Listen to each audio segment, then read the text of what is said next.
Welcome to the debate. Imagine you close your eyes right now, and when you open them, you are standing in the dust of a Roman road in Anatolia. Okay, painting a picture right out of the gate. Yeah, well, just stick with me here. The year is 26 CE. You have all the knowledge currently sitting in your modern brain. You understand germ theory, electricity, aerodynamics, the internal combustion engine. Right. But your pockets are entirely empty. Are you a god among mortals, or are you going to be dead in a week? I mean, it is the ultimate historical thought experiment. And honestly, it strips away a lot of our modern arrogance very, very quickly. It really does. Today, we are diving deep into our source material to explore this specific scenario. We are looking at the world of 26 CE. Right, which is a fascinating era. It's a time when Tiberius ruled the Roman Empire, and over in China, the Han Dynasty under Guangwu was aggressively centralizing and restoring its power. Exactly. And Anatolian cities like Iconium were navigating this really complex Roman administration. And we should clarify immediately, 26 CE is not some primitive, scrambling dark age. No, not at all. This is a highly organized, deeply complex world of massive empires, sprawling trade routes, and fiercely established social hierarchies. Which brings us directly to our central question for today. Does your modern knowledge empower you to dramatically advance this ancient society? Or does the experiment merely expose how fragile and frankly useless isolated knowledge is without modern infrastructure, institutions, and social trust? That is the crux of it. Right. So, I will be arguing that the strategic application of basic scientific methods and what we call middle technology creates profound, tangible progress regardless of the era you are dropped into. And I will be arguing that without the material and social ecosystem of modernity, your knowledge is fundamentally impotent. Mere survival would be the absolute limit of your potential. And even that, even just surviving, is highly improbable for a modern person in the ancient world. Okay, let me lay out my perspective first. I think the true power of modern knowledge doesn't lie in building high-tech machines. Right, no laser beams. Exactly, no lasers. I know what everyone listening is thinking. They are picturing themselves building a crude battery or, I don't know, reinventing the steam engine in antiquity to conquer the world. Yeah, the classic sci-fi trope. It's a Hollywood fantasy. The real power you carry is a scientific method and middle technology. You do not need a steel factory to introduce the concept of boiling water. Fair point. You don't need a global supply chain to create covered water containers to separate drinking water from waste, or to standardize weights and measures for trade in a local market. Sure, the basic stuff. Right, because knowledge is at its core an analytical framework. By applying systematic observation, record-keeping, and basic statistics, an individual can create a localized revolution in human survival and efficiency. It is all about the compounding interest of small, methodical habits.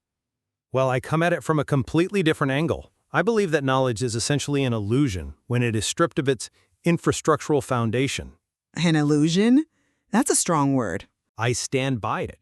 Think of technological progress not as like a locked door you just need the magic key for, but as a massive supply chain pyramid. Knowing germ theory means absolutely nothing if you cannot produce a microscope to prove it to skeptics, Okay, but or antibiotics to actually cure an infection. Knowing the Earth revolves around the sun is just bizarre trivia without a telescope to demonstrate the celestial mechanics. you can observe planetary retrograde motion, but I see your point. Exactly. Modernity isn't just a collection of facts in your head. It is a system of collective trust, materials, and authority. In 26 CE, without the ability to speak the exact localized dialect, without writing materials because papyrus and parchment are prohibitively expensive, and lacking any established social status, your knowledge isn't a superpower. You think it's a burden? It is an isolating, fundamentally uncommunicable burden. All right, let's test that, starting with the most visceral human concern, which is staying alive. The source material points out that the modern person knows invisible microorganisms cause disease. Which is great until you get sick. Right, and you argue that without a microscope, this is useless. I know what our listeners are thinking right now. Why not just invent penicillin? Oh, yeah. Just leave some bread out, let it mold, and cure infections. Exactly. And let's look at the actual reality of that. Good luck isolating a stable, safe strain of the Penicillium fungus from 1,000 other deadly toxic molds without a sterile laboratory. Yeah, it's risky. You don't have petri dishes or a climate-controlled environment. You would likely just poison whoever you were trying to save. I completely agree with you there. Penicillin is a high-tech jump. But what about simple interventions? Like what? Separating the village latrine from the communal well. Okay, yeah. These do not require high-tech tools or sterile labs. They just require the habit. And these basic practices drastically reduce mortality. You don't need to explain the microbiology of a pathogen to implement a habit that keeps a community alive. Wait, but that assumes you are walking into a blank slate. What do you mean? I mean, it assumes you're entering a society just waiting for your brilliant ideas. If you walk up to a respected Roman physician in 26 CE, you are stepping into a medical world deeply tied to philosophy. Ah, the humors. Right. The balance of the four humors: blood, phlegm, yellow bile, and black bile. If you, a stranger with a strange accent and zero social standing, instruct this elite physician to wash his hands because of quote-unquote invisible tiny creatures, you are not a revelation. You're crazy to them. Worse than crazy, you are an insult. You are insulting his lineage, his years of training, and his status. Knowledge in antiquity isn't judged merely by its empirical utility. It is judged by the authority of the person speaking it. Honestly, part of me still wants to believe my knowledge of basic hygiene makes me a genius in the first century. But I can see the social barrier is massive. It's insurmountable in some contexts. However, we don't have to preach germ theory to the elite physicians. We can bypass philosophy entirely with raw data. How? This is the beauty of the scientific method. It transcends social authority if applied carefully. We just set up a comparative trial among the absolute poorest, the people the physicians ignore anyway. A first-century clinical trial? Exactly. If we care for one group of injuries with boiled water and clean cloth, and the other group relies on traditional pulses, the survival statistics will speak for themselves. You let the observable, repeatable results create a new paradigm from the ground up. That is incredibly optimistic, mostly because it assumes you live long enough to finish the trial. Well, survival is the prerequisite, sure. But the material explicitly highlights the physical vulnerability of a modern person in a pre-antibiotic world. You are entirely stripped of your modern immunological armor. Because our bodies haven't adapted to their specific localized pathogens. We haven't been exposed. Precisely. The water you drink on day one will likely incapacitate you. An infected scratch from a piece of wood or, a simple dental abscess was often a matter of fate in antiquity. It was a death sentence. It is sobering to think about. You might be meticulously recording your brilliant wound care trial while simultaneously dying from a waterborne parasite your body has never encountered. Your physical fragility in an environment of open waste, constant caloric exhaustion, and severe dietary limits makes initiating these grand scientific trials highly improbable. You are fighting just to survive the afternoon. Let's assume for a moment you do survive the water and your immune system adjusts. Keeping people alive is useless if the system starves them. So let's move from the body to the economy. Okay, let's look at the economy. If physical labor is exhausting in 26 CE, then organizational efficiency is an absolute gold mine. I want to talk about basic double entry accounting. Okay, why double entry specifically? Because Roman accounting, by and large, was a single ledger system, a simple list of ins and outs. If someone in a supply chain skims off the top, it is incredibly difficult to trace. Right. But if you introduce double entry accounting, where every single transaction is recorded in two places, as both a debit and a credit, the books must balance perfectly. If they don't, you immediately spot the fraud. That makes sense. If you bring this to a merchant on the Silk Road, you suddenly give them a mathematically airtight view of their inventory. You turn modern analytical thinking into vital economic capital. You build trust not by being a medical miracle worker, but by making a merchant wealthier and more secure. That assumes the merchant trusts you enough to let you see his books in the first place, which is a big assumption. But let's dig into the political risk of that economic disruption. I don't think it's that disruptive, it's just efficient. But a foreigner with strange ideas making sudden, massive economic waves isn't viewed as a genius entrepreneur. In the Roman system, or under the highly centralized bureaucracy of Han China, you are viewed as a threat. Let's talk about the Roman publicani. The tax collectors. Right, the tax collectors. They operated on complex systems of localized extortion and state-sanctioned monopolies. If you optimize local trade data or suddenly make a local merchant overwhelmingly dominant, you disrupt the tax base. You draw attention. You disrupt the power dynamic of the local magistrate. Applying knowledge at scale requires political power, the ability to levy taxation, and massive labor organization. A time-traveling accountant possesses none of these. And the moment you threaten the elite's margins, you end up crucified or imprisoned. You are right to highlight the danger of drawing the eye of the state, which is precisely why the source material draws a critical distinction between a high-tech jump and a middle technology ladder. Let's define those for the listeners. Sure. If you try to jump to the capstone of the pyramid, say building a steam engine, you fail. You don't have the metallurgy to handle the pressure, you don't have rubber for seals, and you draw massive, dangerous attention. But a middle technology ladder is subtle and localized. Let's look at the wheelbarrow. The Romans famously lacked the wheelbarrow. Exactly. It is shocking to us today, but they didn't have it. If you introduce a simple wheelbarrow to an ancient Roman construction site, you fundamentally alter their labor economics. Just by shifting the weight. Yeah. By placing the wheel under the center of mass, you offload the weight from the worker's arms to the ground. Suddenly, one person can move the load of 3 people carrying baskets. Right. Or consider a water filter.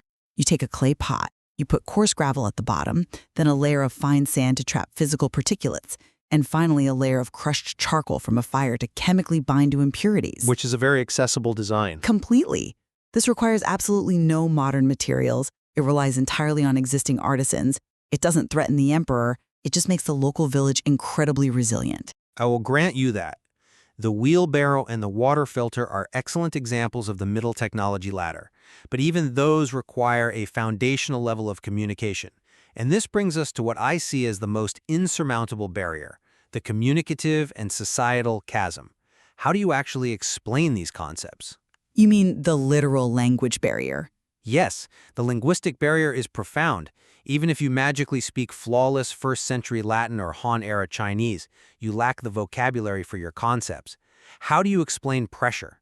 That's tough. How do you explain oxygen or microbes? You are forced to rely on clumsy metaphors like invisible tiny animals or angry air. But the chasm isn't just linguistic, it's conceptual.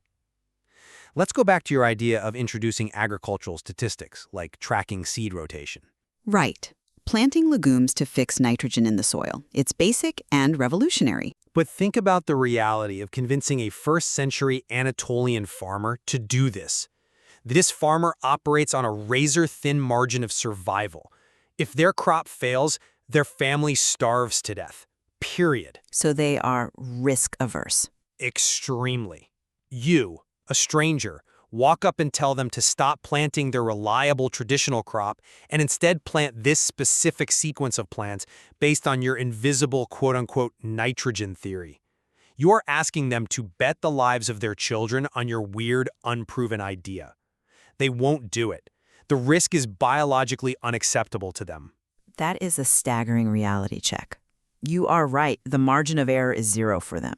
But this is exactly why the ultimate long-term invention isn't a physical tool or a crop rotation. It is education. Education requires time and resources that a subsistence society simply does not have. Children are economic units. I mean, their labor in the fields is required for the family's survival.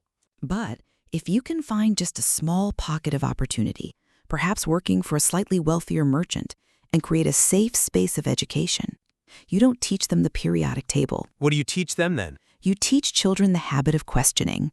You teach the foundations of basic geometry and the mechanics of systematic logic. By doing that, you are planting the seeds of continuous discovery. It's a noble idea. The modern person survives in a world built fundamentally on extreme inequality and the complete absence of any human rights framework. You cannot dismantle the Roman Empire's systemic brutality, but fostering a local environment of intellectual curiosity is a profound victory. Education is a technology that outlives the inventor. And yet, even education carries severe unintended consequences. This is the dilemma the source material ultimately forces us to confront: the scale of military application. Let us say you successfully use your middle technology. Okay. You optimize local logistics with your double-entry accounting, you introduce the wheelbarrow to build fortifications faster, and you teach basic triage and boiled water hygiene to a local garrison.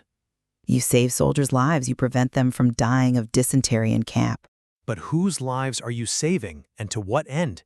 You might be empowering an imperial army, whether Roman or Han, to conquer, oppress, and subjugate neighboring populations with terrifying new efficiency.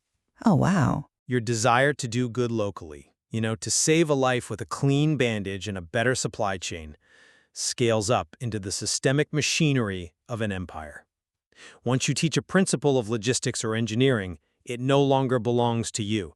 It belongs to the society you gave it to, embedded entirely in their existing values and military ambitions, not your modern sensibilities. That is deeply unsettling. If you introduce better map making or standard unit logistics, you don't just help the merchant navigate the Silk Road, you help the legion march faster. Exactly. It forces a radical humility on the time traveler. You have to carefully, painstakingly curate what you share. That is why the interventions must remain fiercely tied to the absolute basics of life preservation: the covered water jug, the sand and charcoal filter.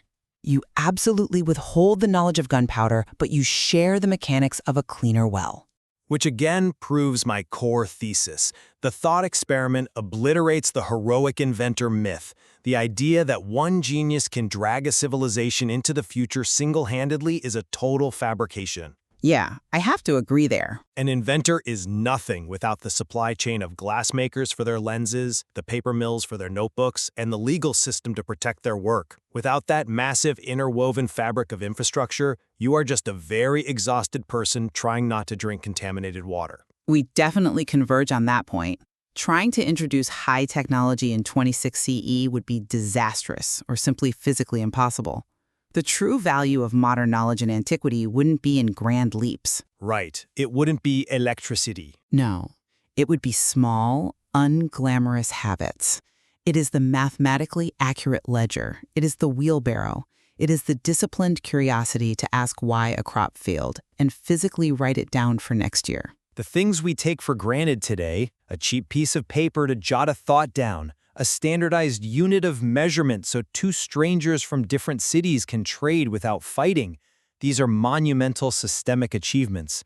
Taking modern knowledge back 2,000 years doesn't make you a god. It makes you acutely, sometimes painfully aware of how much you rely on the millions of invisible hands that built the modern world. It demands an incredible amount of humility.